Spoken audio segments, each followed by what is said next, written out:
I'm debating whether they're actually troll heavy. So we'll see what they decide to do. If they spam emotes at the beginning of the fight, then maybe we'll see. We'll see. As they're going to go through picks and bans in the process. Yeah. All right. So Taz, did you read the patch notes much, or did you just only have a quick glance over them? And I always just do a quick glance. Since I'm a big player myself. In between queue times for solo matchmaking, since I never have a team, I usually will read the patch notes on and off over and over until I get everything 100% down. So for now, I haven't really had time to. I just came home from an 11-hour shift last night, so I was so tired I passed out. So yeah, I haven't had a whole lot of time to play since it released on Wednesday, I believe. But I've gotten the general idea of what's added. I did forget about the Igniter EX being changed, though, and I did read over that a little bit. It could be used decently. I could see situations where it'd be really good, but at the same time, it's very situational, I believe. Yeah, so, I mean, this is their biggest patch ever, and a lot of things have been added. For all of you who are just tuning in, this is the 3v3 ESL Prepare for Battle Cup, where there is... I believe what Taz said, 200,000 blood coins and prizes going to be 150,000. 150,000. 250. 250. 250. 150, 250, 200, 200, 250. All right. Yeah, 250,000 blood coins and prizes. You can definitely get diamond titles and all the fancy emotes you want with that kind of cash for the 3v3 Prepare for Battle Cup here by the ESL. And, speaking of which, I'm going to go over some quick patch notes while we're in this little downtime. For all you players who are just interested in what the heck this game is, it is Bloodline Champions. This latest patch did add an in-game tournament system. Fortunately, it is not, coinciding and getting in the way with our, tournaments we have on our weekends. So, thank you developers for not doing that. The league and matchmaking system has been updated, so you might not see as many changes up front as you would think there is, but the algorithm has been tweaked quite a bit. There are placement matches like in StarCraft, so that you can't just be like, yeah, I'm a veteran at these kind of games. I play League of Legends. I'm a pro. And then you get in Bloodline Champions and you're just like, what is going on? I can't even hit anything. So it actually does determine your skill level based over 10 rounds. New maps have been added. We got a new Bloodline, the Reaver. He is banned from these tournaments, and he's not going to be able to be played until the 31st in the ladder. But if you do have a Titan package or you do buy the Reaver Champion pack, then you can get some access to him and start playing him. He is a very unique Bloodline. We do have very strong. Yeah, very strong in terms of control. I mean, he isn't the most damage heavy, but his control allows your allies to set up for a lot of abilities with all the in-cap stuns, cooldown lockdowns, things like that. I'm going to do a little shameless plug-in, and I got to thank ESL for doing this. But, check out my Reaver First Impression Basic Combo Guide at blgaming.com. ESL does also have it on their BLC section. So if you go to esl.eu/EU/BLC, then you can actually check that out. And right now we're just going to be checking out what these two teams are going to be doing. Again, it's going to be Team Tantrum on the warm side with Voodoo Nunia and Hidden Beta. Nunia playing that great Seeker. We're going to have... SY? How do you say that? P3RSY. I don't even... Percy? Percy? Come on, man. Don't you read Leet Chat? No. Threes are E's. Come on now. Dude, I wasn't thinking correctly. We're going to have Mebi and Shad playing the Igniter and the Stalker, respectively. So here we go. Shad doesn't suit it out. Look at this guy. I guess I'm not so Leet. I can't read Leet speak. And, whoa, he has the female Igniter. That guy is getting classy over there. With those skins. But here we go. We're going to see how this setup fares. I mean, Ranid, he didn't get too many nerfs in the last patch. His camo duration got, a little bit nerfed. So he can't just run around all day and, hit camouflage whenever he wants. But right now, Shad is going to be taking a little bit of heat. Nunia and Hidden Beta working well together. Nunia's just going to try and keep people in the corner. Shad going to trigger that illusion. And here we go. He's just going to get onto Hidden Beta at this point. He's out alone. He's going to space back towards his teammate, but there's an ice arrow waiting for him right there. Mebi around the corner, going to use Conflagrate. Going to get Nunia and Hidden Beta, but the goo comes down. Nunia not going to be really in it, so that was sort of ineffective, and Mebi took a lot of damage trying to get that flank off.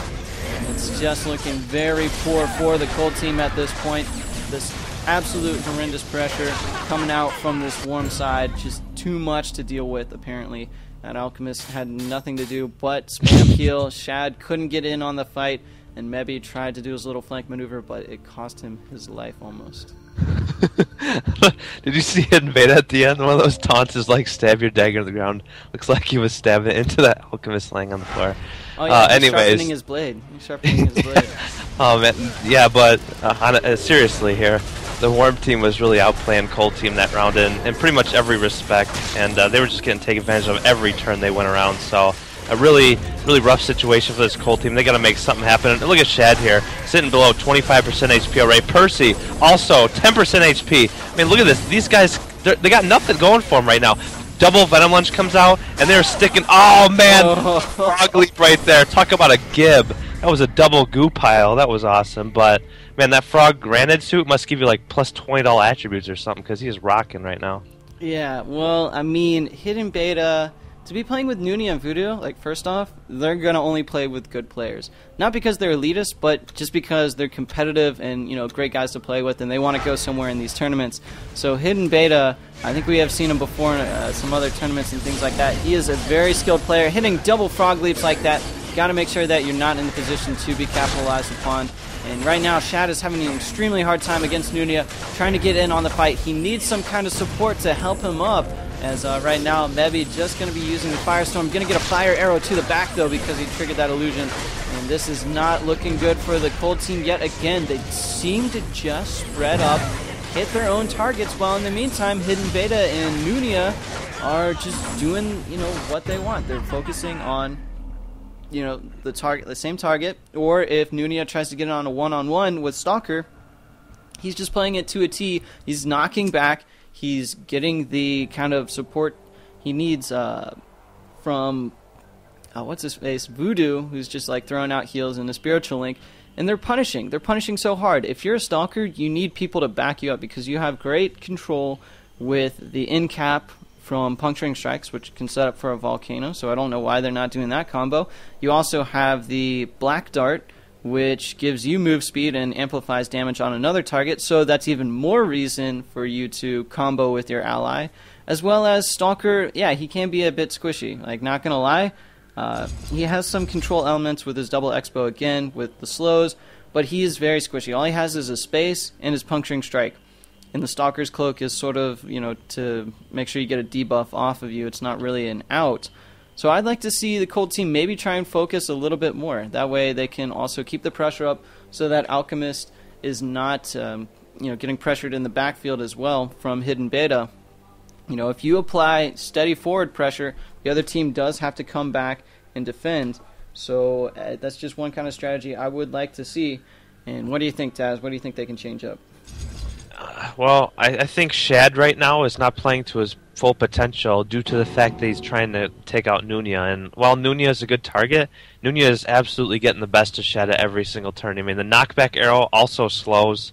He cannot get in no matter what he does. He can't Q in. If he spaces in, he gets knocked back. If he Qs in, he gets maybe one M1 off if he's lucky before he gets, you know, blitzed. They'll just blitz right through him. You know, get that stun off. You get an ice arrow in that MCAP time.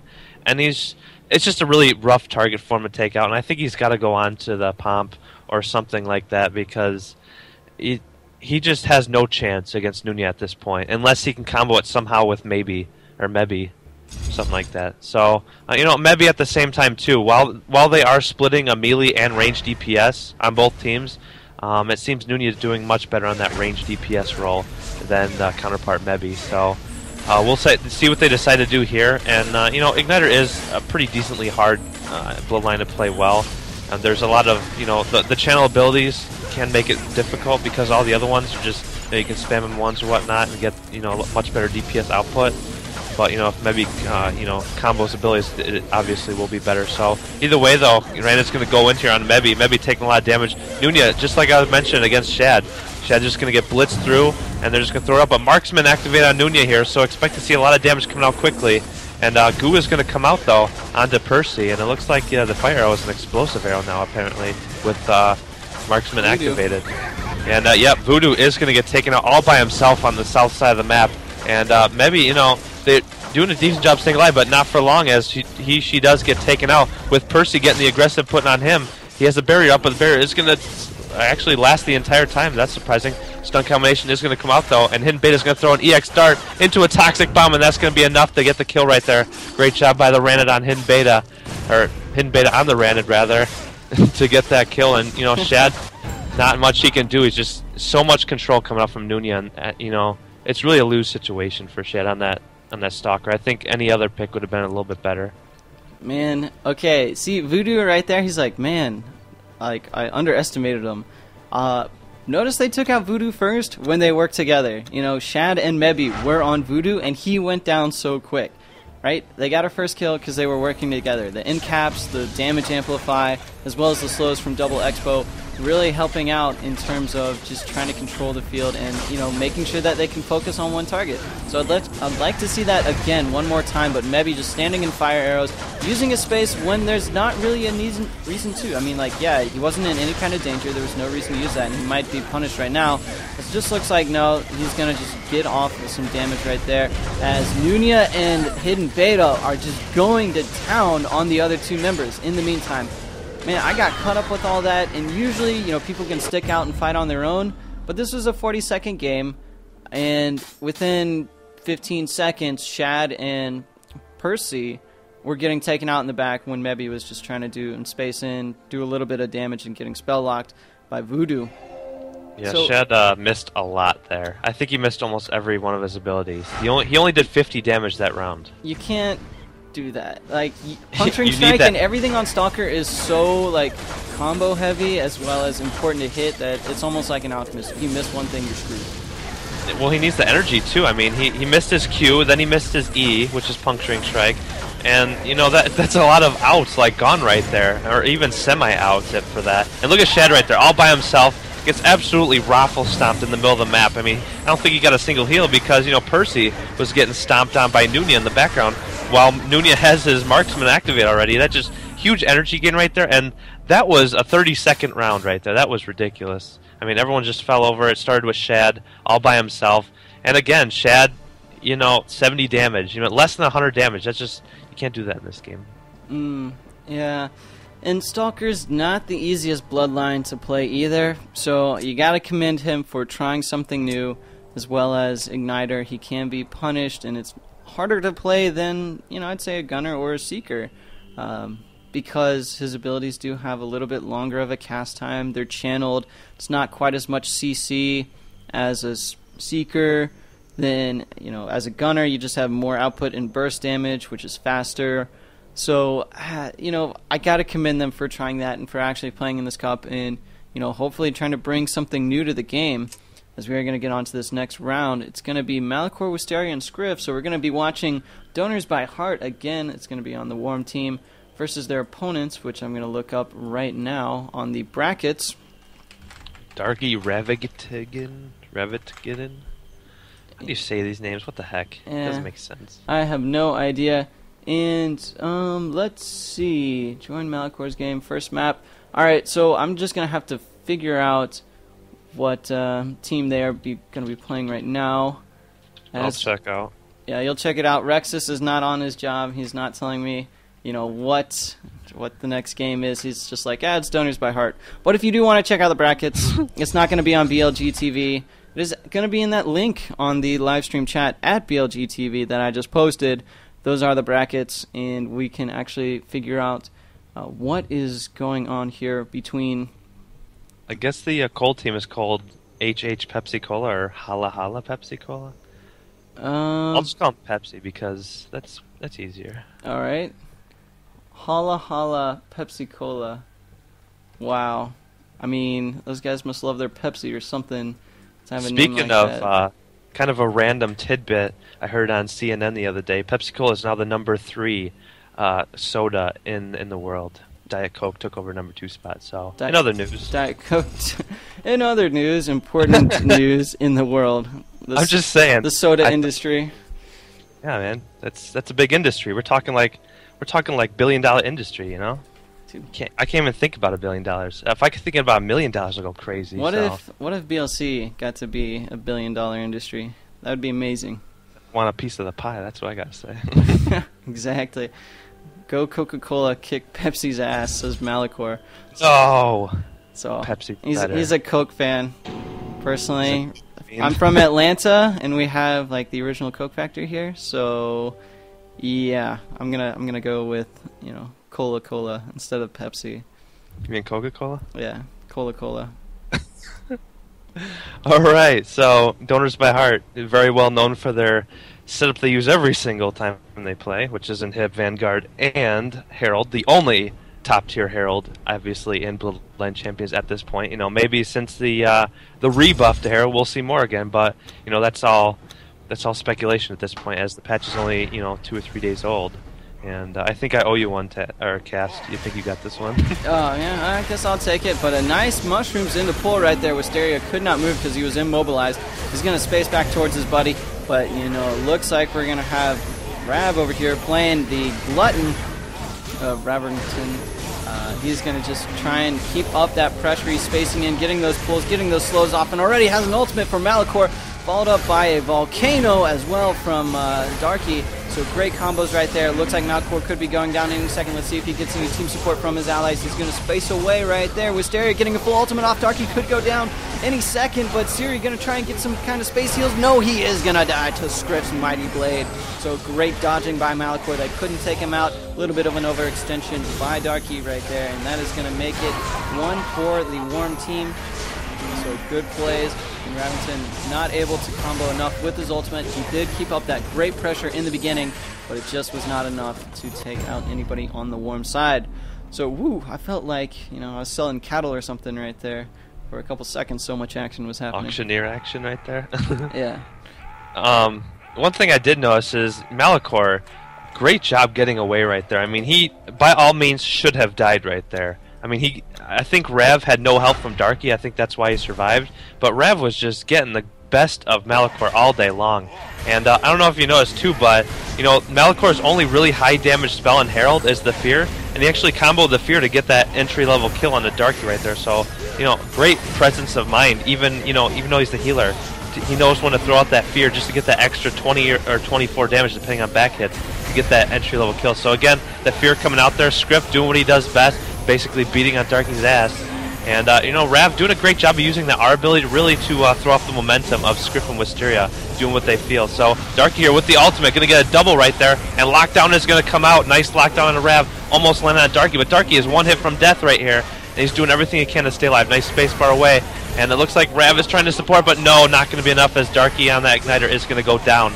And when I say Rav, I feel like saying Ravener, but Rav on that Thorn is now the targeted choice, as Saray really can't do anything to help him. The heals are coming out, they're good heals, but look at that, the intercept into the corner. He's going to get those Cabbage Patch roots off, but it's not going to matter. That's going to be the round. So another one for Donors by Heart here. Donors by Heart. We got the female Herald on the double bongo drums. 12.4 TPS, right click heavy, as you can see right here. Still doing a little bit of damage though with time shift.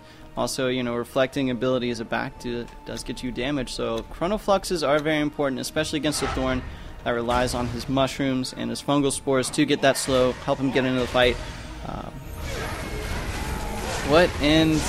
can't stop Script from screaming. I keep whispering him to stop spamming emotes, but it's to no avail, it seems, as Darky is putting a little bit of pressure on Malachor, and Malachor is just hiding around the corner and great space out, because Darky was trying to go in and do a little bit of damage, but that's going to leave Raventon a ton of time to get in. Space to ultimate right there. Malachor does not have a space to get out. Should be up in a second. He's going to go by Wisteria, maybe get a little bit of healing off as well. Script going to intercept away, going to dodge that conflagrate, but run into a laser beam. Wisteria gave him the runic shield to keep him alive, though. Maybe he can get enough for an EX shout. There it is. Wisteria about to go down himself. He's going to use runic confusion, going to get a couple hits off, and it looks like Syria trying to go in for the killing blow, but he actually gets capitalized in the end and taken out. So he did not see that runic confusion coming and knocked him back a little bit, and Malachor was able to heal up and do enough damage with that to take him out. So great play. Got to communicate with your allies. Make sure you are going in and can get that kill if you're a healer, especially in a Astronomer, because you have nothing once you use that space in.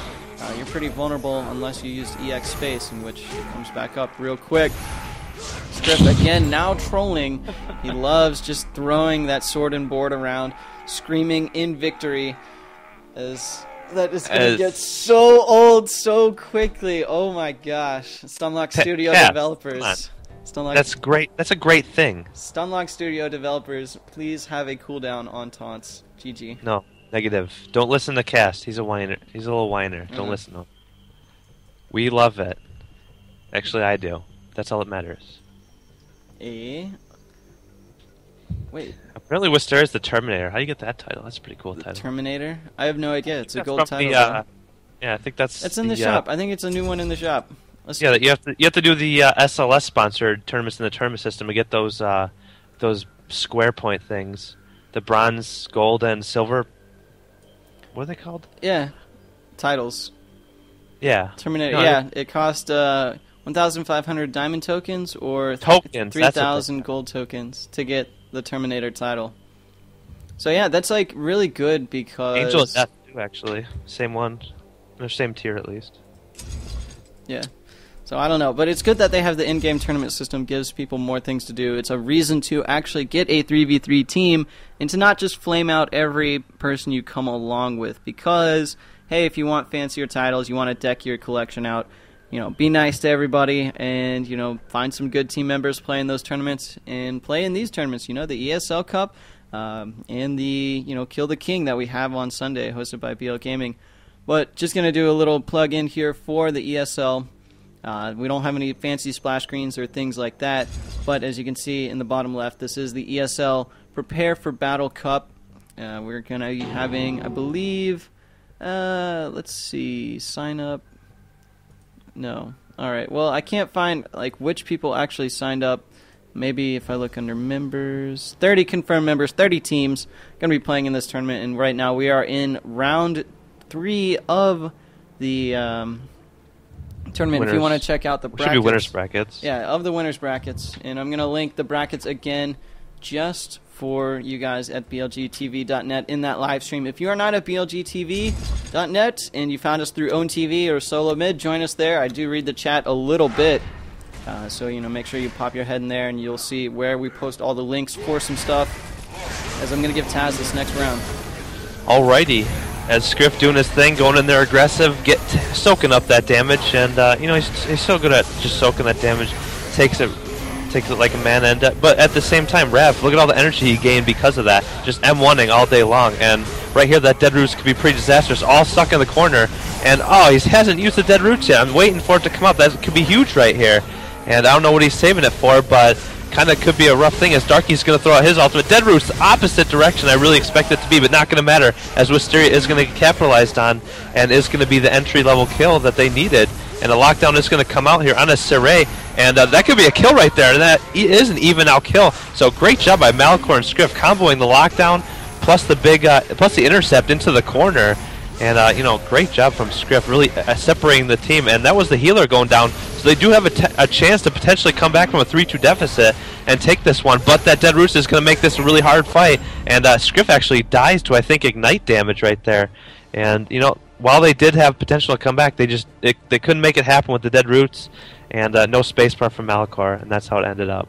Yeah, no, I mean, even when you do get a counter kill, it's not over yet. 2v2 situations, you got to always try and lock it up. It becomes a completely different game at that point. You can make a little bit more mistakes in terms of positioning, but, the combo damage is really huge. You don't have anybody else to support you in a 2v2 situation, especially with your ally very low as he is. So good control by Scriff right there. Not going to trigger that solar charge, and now Astronomer is looking to be in a lot of hurt.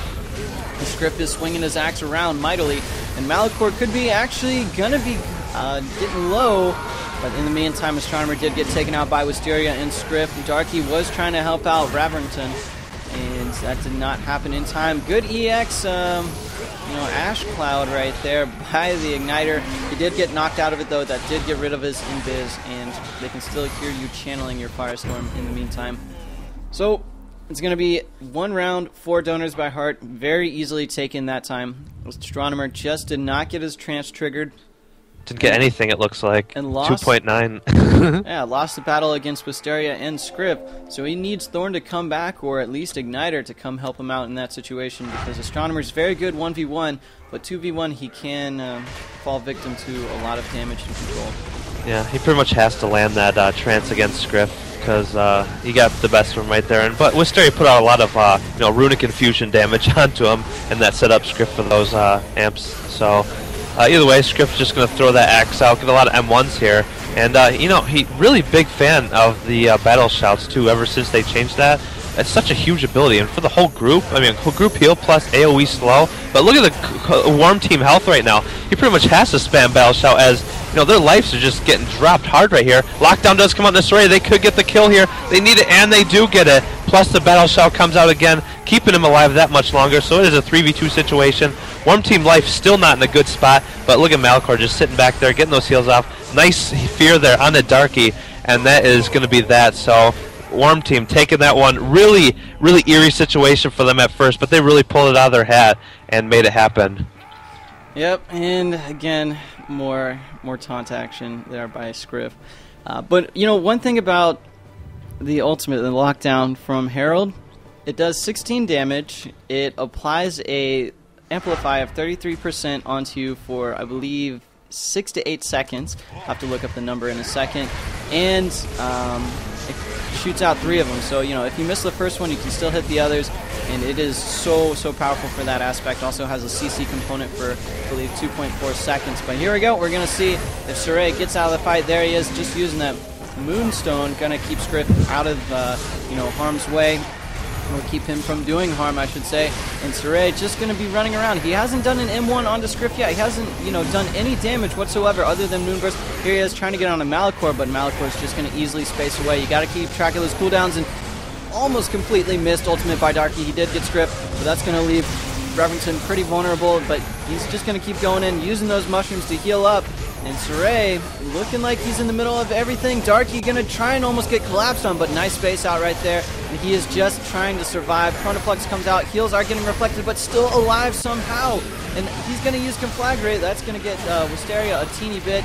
And it looks like Ramerton, Saray, and Darky are going to hide behind those roots. Nice pull right there. Malacor's in on the fight. He's going to get Volcano. No, space out at the last second. Ramerton could go down one more M1, but can they get Malacor in time with the pull to M1 combo? Yes, and Saray going to just get out with an EX space. Didn't come back up again. Scriff did the Child Snatcher EX, aka the intercept, and wow, they actually get the kill onto Wisteria. What a turn of events, Conflagrate came out as well as oh no, that's no good for Remington. Yep, intercept to M1. He did not hit that Cabbage Patch Shield, the treacherous roots.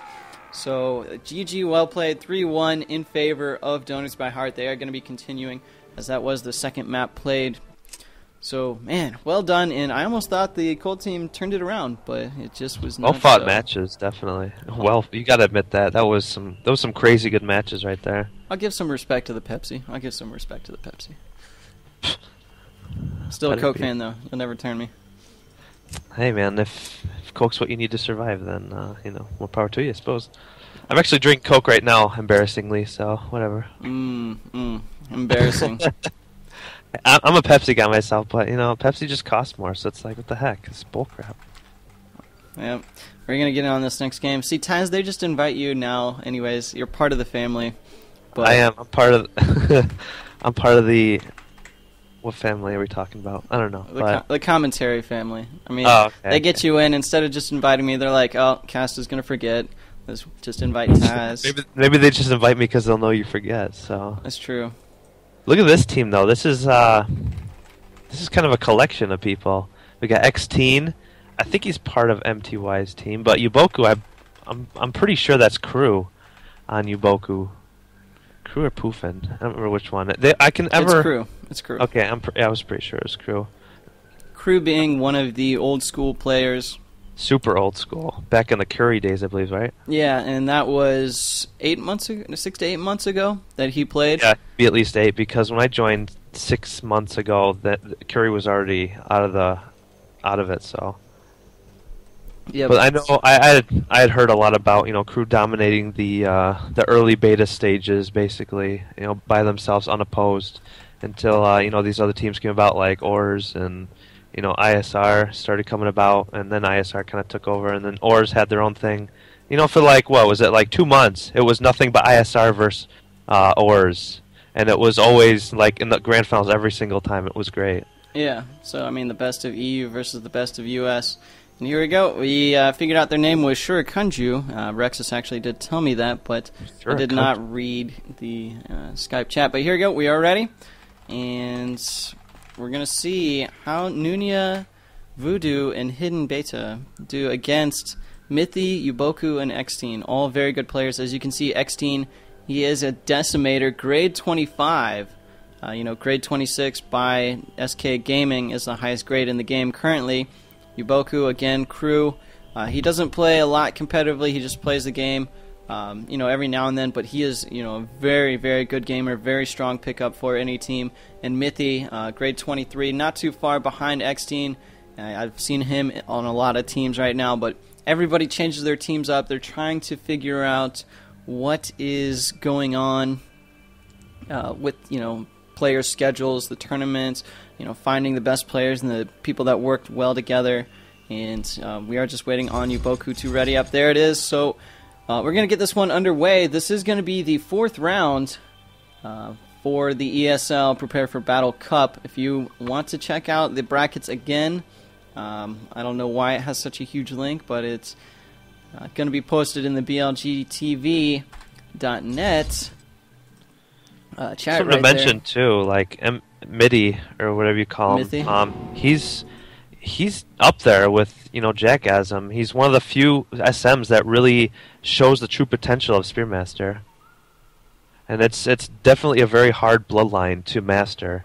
Obviously, you can only talk about Jack when it comes to mastering Spearmaster, but MTY, he's really up there. He's a really high level SM player, and it's good to see because the potential of SM is huge if played well.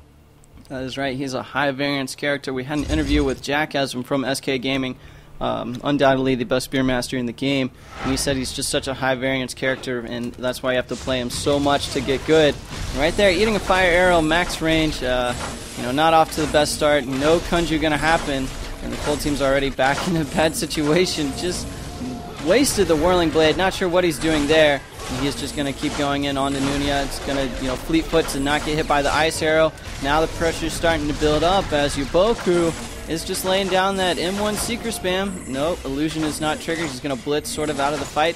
And this is more of a zoning war. The melees don't want to get in too deep because they could get punished very hard. And we'll see right now that the initiation has happened. Counter Illusion by Yuboku right there. Everybody's in at the top corner. Voodoo throwing out the heals. He's going to try and keep Nunya up to full as, MTY, Mithy, has been doing a very good job doing damage to him as well as Xteen just throwing out the goos and the potions. But, oh man, here we go. Mithy using his Whirling Blade on Hidden Beta. Going to get him down a little bit. Nice Whirling Blade to keep him out of the fight.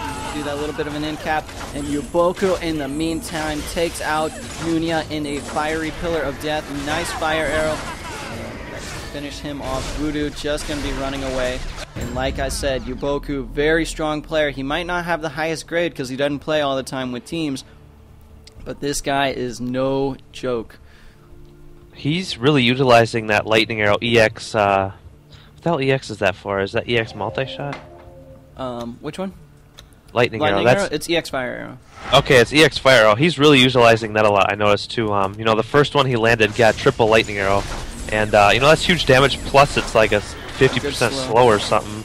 And, that's huge against this team who's really relying on their speed to get in and out of fights. Ranid and Seeker both high move speed, naturally. And look at Hidden Beta here, going on Yuboku. Yuboku in a really bad spot. Nice illusion, though, to get out of there. And without that, I think he might have been dropped. But, nonetheless, good play. MTY, look at him, all by himself over here, able to handle this 1v3. But Nunya is just kind of not going on to him. He knows that Kunju can come out any time from ranged abilities. Very easy to get. And he could put himself in a really bad spot. He's trying to get the Kunju out, but I got to see it. Whirlwind coming out here, and Nunya could be in a bad spot, but he decides to go on Voodoo instead. Voodoo just taking a ton of M1 damage. In the meantime, Nunya does get taken out in the background, while Hidden Beta does even it out on Yuboku, but not going to matter as MTY is going to finish off the healer of Voodoo, and this can make it a 2v1 situation, and that's just, he knows it's over. So MTY now doing the taunts. and that's going to be that. Yeah. EX injection. Hey man, lock it up. When it's 2v1, you might as well heal. But, they didn't want to play a game of Chase the Randed. Hidden Beta knows at this high level, there's no way he can come back from this. I mean, he's got X-Teen, a very good Alchemist, and Mithy, a very, accomplished Spearmaster against him. So he's not just going to waste the stream's time. He's not going to waste his time. Just get on to the next fight and hopefully lock it up. As they are getting closer and closer to trying to kill some person on the Cold team. But here we go. Shurikanju looking very strong right now. But Nunia going to get in, get that double blitz off. Going to keep Yuboku back a teeny bit. Mithy going to get onto Voodoo. Nice harpoon over to Nunia. And that's great team coordination right there. Held him with the ice arrow. Then we got Mithy with the EX harpoon, followed up by a lightning arrow by Yuboku, and that was just great combo potential right there. Great communication, knowing what target to get onto, and that is how you actually play Bloodline Champions, ladies and gentlemen. Well, Nunia disconnected. I think a little bit of rage happened there. Maybe. I'm not exactly sure what happened. I think he might have been a little upset and just been like, oh man, why am I getting caught out of position? Why am I being comboed on so heavy? My allies can't support me. But, you got to keep it calm in this game. That's when you start making all the mistakes. I don't know if he did rage quit or not, so we're just going to give him the benefit of the doubt. He just left to reset in the meantime while he was down and out. So, right now, Yuboku looking very strong with Mithy, as you can see there. Spearmaster, if you notice a good Spearmaster's gameplay, this happens with Jackhasm as well. They switch targets. Like, they'll be on one guy and then throw a harpoon onto a completely different target on the other side of the field. Because, someone like Yuboku is just whittling down Nunia. And it's just like, hey, let's burst. EX harpoon comes out. That does a significant amount of damage. You're able to get the whirling blade, follow up a little bit of damage from Yuboku, and you can burst somebody down. So don't just tunnel spam one person as a Spearmaster. You have abilities to get you around the fight and apply pressure to everybody. Forcing them, if they're playing very aggressive, sort of like Nunia was, you can force them to play defensive with that harpoon, like by harpooning over to them and being like, yo, you're the target of choice now, get back, stop hurting my ally. Or you can, just use it point blank for a little bit of extra damage, which really isn't worth it. So you got to make sure you use harpoon very effectively, and high-level Spearmasters go all over the place. As Taz was getting a call, no, you got to change it to. There we go. Okay, man, this is freaking. I'm admin. Go. You were admin, and then humanizes. Oh, it was all because Nunia left. This is what happens when people leave. Unbelievable. Absolutely. Everyone, it's like ridiculous. an admin, like musical chairs admin, and then no one knows what the hell is going on. Alright, so we got that taken care of. Finally, the map was changed. It only took like 3 minutes, but we can get into this next round. Yeah, I definitely agree that MTY and Yuboku are working so well together right now, and a lot of it has to do with MTY really winning the 1v1 fight against the healer. He's just sitting in the back. He's really not getting in bad position where X-Teen has to go out of his way to heal him. Using that fleet foot, the Kanju really effectively, and reducing almost all damage dealt to him. And that has a huge bearing on, the pace that the Cold team is setting of Shurikanju. And, at the same time, Yuboku can just sit there, throw out the M1s, throw out the ice arrows or fire arrows, whichever he feels like doing. And just basically at that point, he's against Nunia. Most of the time, so we'll see if they decide to change up their strat, maybe go for a more offensive style.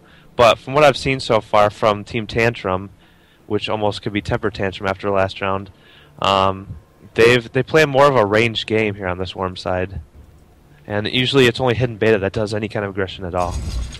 Yeah. I don't know. I mean, Nunia, if he combos with Hidden Beta a little bit more, I believe they can turn things around, sort of like how Mithy is going with Yuboku and trying to, combo onto one target. Here we go. Nice harpoon in. Nunia was just trying to look for maybe some kind of ice arrow setup, and that allowed Mithy to get in on the fight. Notice he's going to, fake back towards Hidden Beta, expose his back, Kanju back in on Nunia, and keep up that pressure. He's got the shuriken on him. Voodoo had to do a little bit of a swap action. Now Hidden Beta's being pressured, coming back, helping out with a little bit of DPS. Now Mithy does have his ultimate ready to go, and Hidden Beta just going to space him right next to Mithy, and that is not looking so good. Kanju happens, and wow, great play by Yuboku. to get that initial damage off. Mithy coming back, Eckstein even in on doing some of the damage. I mean, he only got 50. He did Toxic Bile and Deadly Injection, but that's still more than nothing. And that's why Hidden Beta definitely went down pretty quick in the beginning. So I love how we can see team chat. Eckstein saying excuses to Nunya, who was talking about lag. That's so rigged, how we can see their chat when they talk. That's funny, because everyone else on stream can see it too, so watch your manners, because we can see what you say about other people. So that's right. Unless you're trolling on purpose, who knows. But anyway, MTY here, going again. A nice Kunju on a Hidden Beta. Look at Hidden Beta, half HP, and during the leap, he catches him with the harpoon in the back.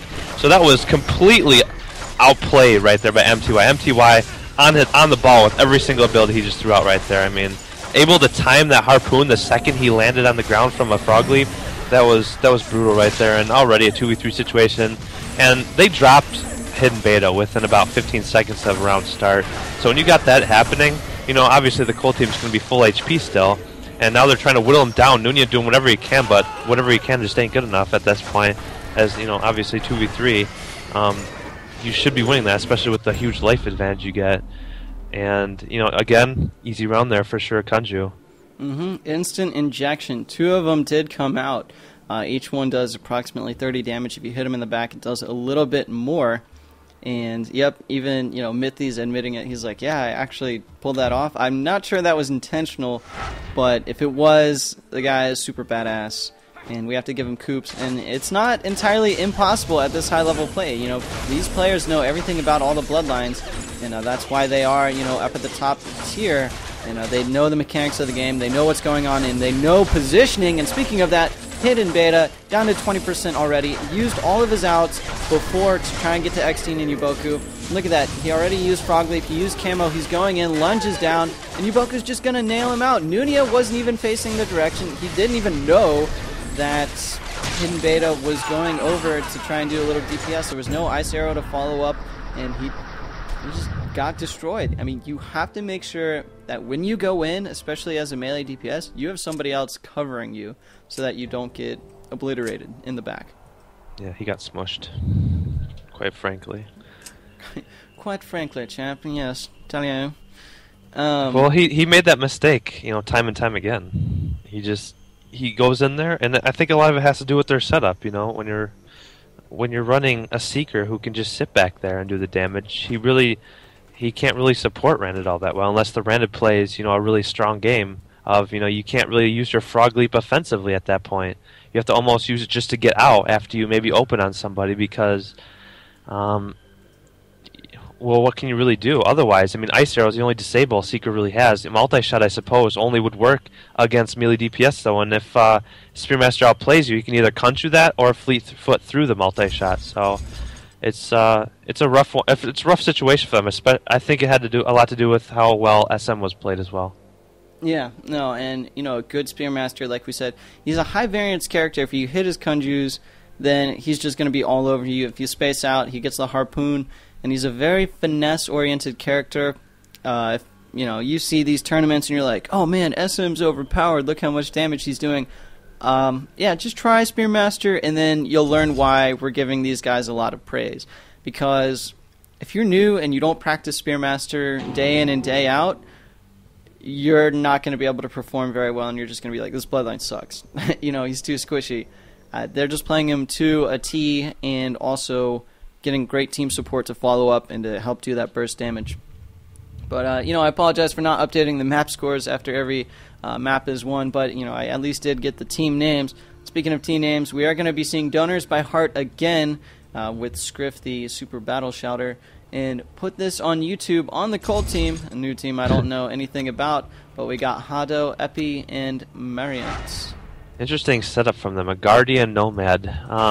Strong setup to be honest, but with the Alchemist, it's going to come a lot down to the Alchin. We'll see how Nomad fares now since the nerfs to X-Strike mostly, but the damage is still the same. And already Wisteria about 50% HP right here. Malakor's doing his best to heal up. Nice bubble there, reflecting against it. I don't think they changed the boomerangs to reflect backwards still, though. I'm not 100% sure on that, but Wisteria again going down here. Boomerang Fury comes out. Hado, nice Wuju from Wisteria to get back onto that. And look at Scriff here on the bottom here. It looks like it's Wisteria versus Mariant 1v1 here in the top, while it's 2v2 for the rest of them. It looks like just having a solo war over here. See who gets the most energy? And Wisteria definitely winning the energy war, as he does have an ulti locked and loaded. Oh, the axe coming back though, interrupting that ultimate. That ultimate from Wisteria absolutely worthless right there, as I don't even think a bolt came out. And Mariant though, mistimed that spacing. Not going to matter though, the kill does come out. And Scriff needs to find an exit kill really quickly here if they want to even this one out and even stand a chance in this one, as they're running out of time right now and Scriff runs out of life points. So that's going to be how that one ends. And already the Cold team showing their mettle and, you know, taking the first round from Donors by Heart. Not bad at all. Not too shabby. Deadly injection, very well used. And as well, a couple toxic vials and instant injection used just as a little bit of support. This Nomad definitely helping out with the fight. Scriff is getting locked up a teeny bit. Wisteria versus Mariant. You know, it was a good fight up in the corner. They were both losing significant amounts of health. And although he did miss a cyclonic charge to finish off Wisteria, it was just to force the space and to make sure that Malcor didn't get any kind of heals off. But, you know, good deadly injection, a couple toxic vials as he's walking back. And Epi's playing more of an aggressive alchemist. I like to see that. You know, it's good to, you know, maybe get a little bit of damage off. You have Mariant that can come and help you. But look at that. He's going to be taking almost a full ultimate from Wisteria. He's going to get intercepted and put off to the side of the fight, and this could be very bad. Epi in a lot of trouble. He's going to use EX Clarity, and Hado gonna be putting out his ultimate, gonna get EX Feared though, not too good. Epi, and you know, looking pretty bad. Hado looking to maybe come and take Scriff away from him. Yes, that does happen. Cyclonic Charge comes out. X Strike, Wisteria in on the fight, and it looks like it's gonna get interrupted by a nice disperse there. The trance from Guardian, and this is looking bad for the Cold team. Epi has to get out of there. EX Clarity does come out yet again. Hado almost about to die from all of the damage, and Mariant just doing a great job tanking and, you know, keeping the pressure up. X Strike almost kills Wisteria, but a great follow-up by Mariant using that cleave M1 attack. He had full charges. The less health they have, the more damage it does, and that took out Wisteria. So good job and good survivability by this Cold team. Nobody was taken out, even though they all got extremely low. So maybe a little bit more coordination and focus from Scriff and Wisteria could take them out. But it is going to be 0-2 in favor of this Put This on YouTube team. And I think a lot of it has to do with, I mean, look at that, 1,000 damage from a Guardian. That was, I think he had 3 ultimates that fight, but 600 M1 damage plus 170 cyclonic damage. That's basically hitting 5 or 6 targets with cyclonic over three ultimates. So it's big damage, plus the deep wound effect that also goes with it. That's not calculated into the cyclone damage. It's its own basis because it is damage over time, and that's huge from a Guardian. This Guardian, it seems like he's not using the spacebar at all to heal allies, and I don't know, it seems to be working for him because the Alchemist just sits back and heal, and this Guardian is basically like a melee DPS that can actually take more damage than obviously a melee DPS, so it works out both ways. And right now we have Hado, Wisteria, and Malachor with ultimates here. Wisteria, oh man, terrible tornado choice right there. They could have easily gotten that kill, one more M1, and now they give him the cooldowns right back. Not going to matter though, they're going to take him anyways, as Wisteria does drop. And Malakor's now in the air. That's a much better choice. This is now Scriff's all by himself. Marian totally whiffing the ultimate right there. Not going to matter. Nice X strikes come from Hado. And I got to say, these X strikes from Hado, absolutely perfect. The damage, the way he's using it, he's getting almost max damage every single time on the target he's trying to burst down. And it's really working for him. But 3-0 against Donors by Heart right here. That is remarkable, especially from a team I have never heard of before. Yeah, I know. I feel like I've seen Hado somewhere. Not exactly sure, but Epi, I have no idea, and Mariant have no idea. They all bought champion accounts. I'm not sure if they're Smurfs or not, because usually we would have seen these guys pop out in one of the BLG tournaments before, but man, are they doing a great showing right here. Whether they are their original characters or not, just bought accounts for the sake of trying to smurf and to play on somebody else is to be decided, and it's great. It's great to see these new teams coming out and, you know, showing something to the big dogs.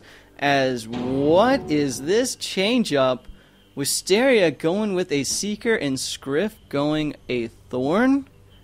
Yeah, what the They're hell? changing their lineup? What is going on? Like, first SK Gaming, instead of going Spearmaster, Alchemist, Igniter Rex, just changed to Inhibitor, which was his main before. But now Scriv, who played Vanguard exclusively for so long, is going Thorn. And Wisteria, he's going to be playing, instead of Inhibitor, a Seeker? I didn't know like what else he played.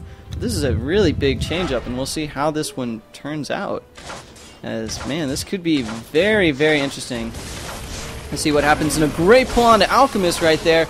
Although the chains did come out and Scriff did get tornadoed. So good chain CC. Hado again doing a good job with those X strikes. Wisteria trying to find a way to get away from Marion. But no, not going to trigger that illusion.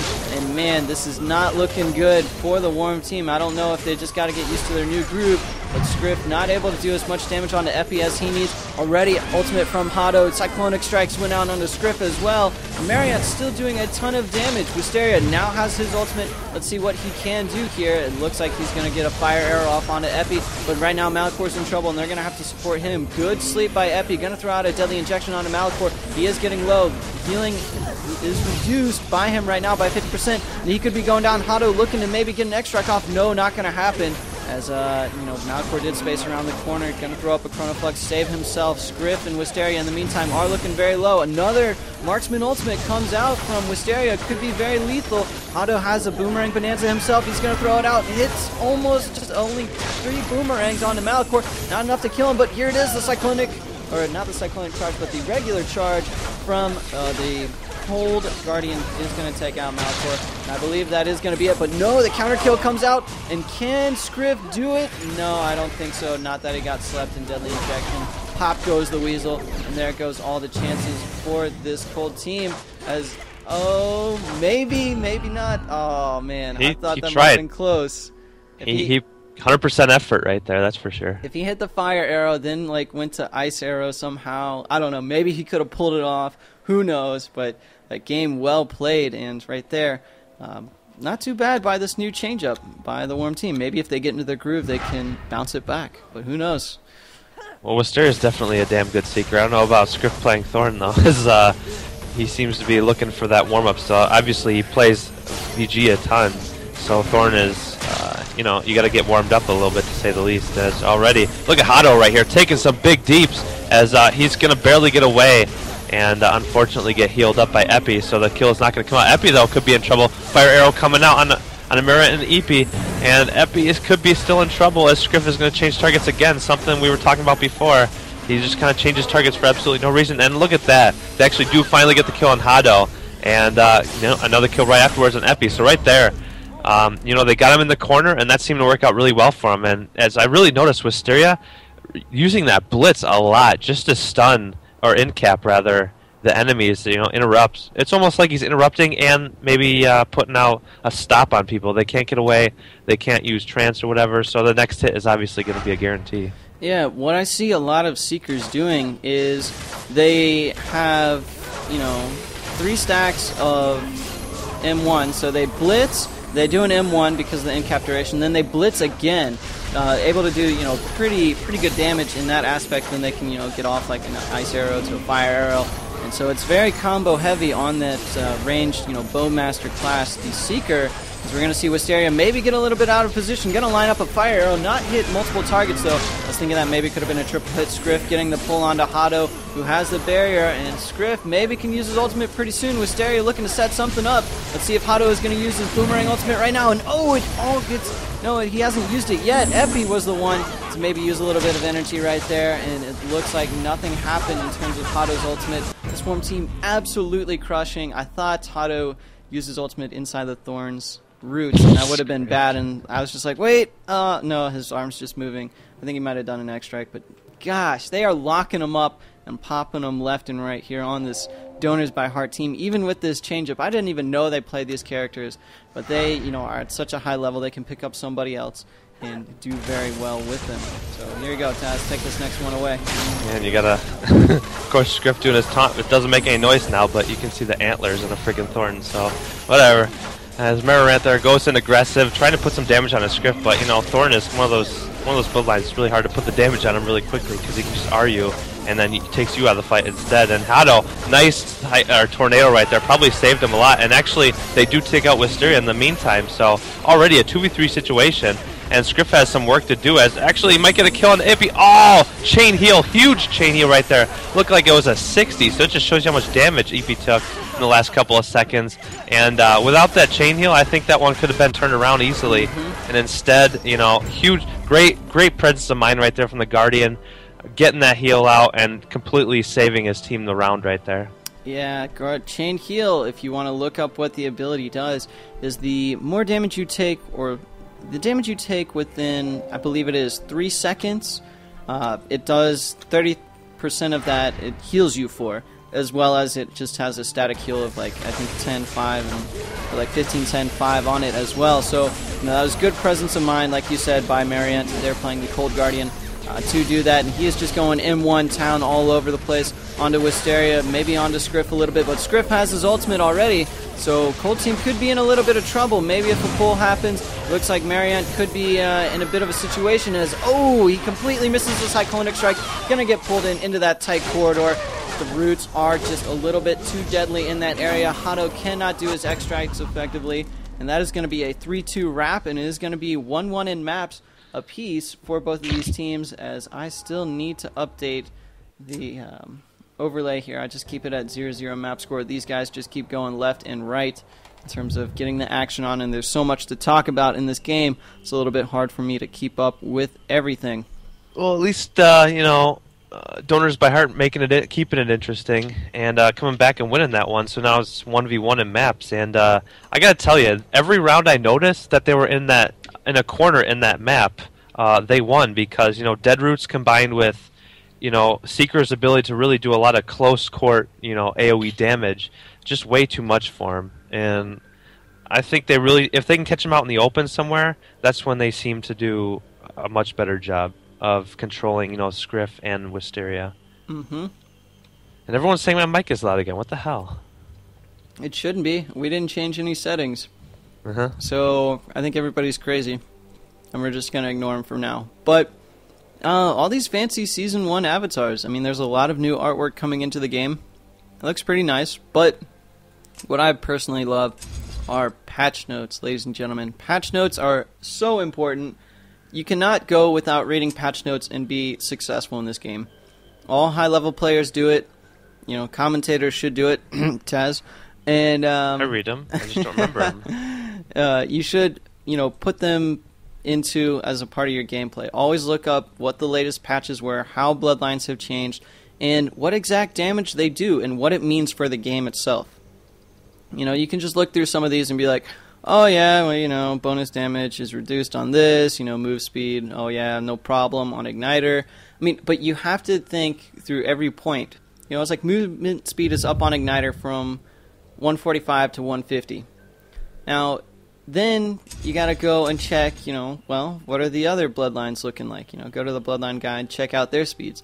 You know, you got 150 on Gunner and 155 on Engineer. You can compare it to them and be like, okay, well, I'll be about as fast as these guys. I can, you know, maybe run away a little bit more, get around the corners a teeny bit faster, so I have to take that into consideration when playing against an Igniter. Or if you are an Igniter, you're like, okay, I have a little bit more room to breathe, I can get into position a little bit faster. And it's always very important to know what is going on in this game and to know the changes that happen so you're not completely taken by surprise. So you read that Herald's Ultimate got changed, you know, go into a custom game and try out Herald, you know, single player. You can just be like, oh, okay, that's what it looks like now.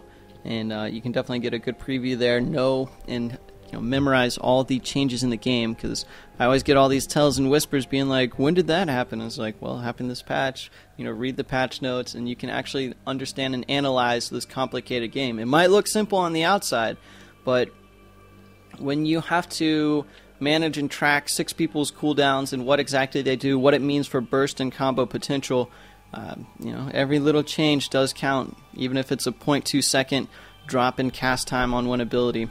So that's my little spiel. Do we have admins available? These, I believe Mirror Round is saying he needs 10-minute break or something for a personal issue. I don't know how the ESL handles, time to finish matches. Do we have we need someone with admin that knows the ESL rule set. Let's get Rexus on in here. Alright, I'm going to invite Rexus to our game and see what he has to say about that. Yeah, guys, for all of you that are wondering, this is not a blgaming.com tournament. BL Gaming is just doing the commentary and the coverage of it. This is actually the ESL 3v3 Prepare for Battle Cup with 250,000 blood